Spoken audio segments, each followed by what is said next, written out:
लंबरदार साहब मैंने जो अतर नहीं उन्हें मैंने छेड़िया है अतर मुसल्ली हाँ साहब गाल है हाँ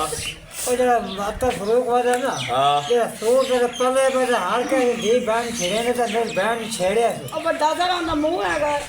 अच्छा इंसाफ चाहिए आप कर लेंगे है ਇਹਦੇ ਵਿੱਚ ਕਿਹੜਾ ਰੋਲ ਹੈ इंसाफ ਚਾਹੀਦਾ ਹੈ ਕਿ ਕੀ ਕਰਨਾ ਹੈ ਉਹਦੇ ਨਾਲ इंसाफ चाहिए तो ये सूट से चाके छड़े हार के दी बैंड छेड़ी रखे तू टाइम शहर ना लाया पहुड़े बोक लेने चुप कर मेरी बहन तू गई क्यों हुए उस पास मैंने तो पता नहीं बड़े ढेर लग गए गवा है मैंने उधर काम सीगा कोई मैं काम गई थी साग पट्टन गई है उसे मैंने पता है खंजीर साग इतना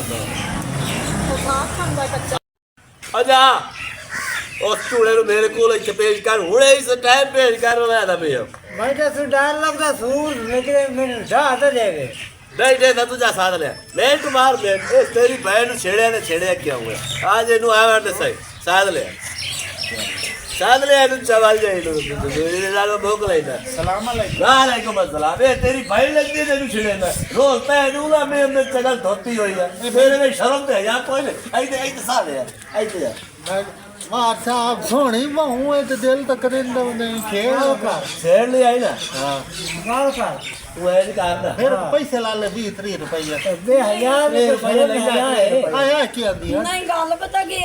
ਉਹ ਨਾ 20-30 ਦੀ ਗੱਲ ਨਹੀਂ ਮੈਂ ਅਸਲ ਸਹੀ ਗੱਲ ਦੱਸਾਂ हां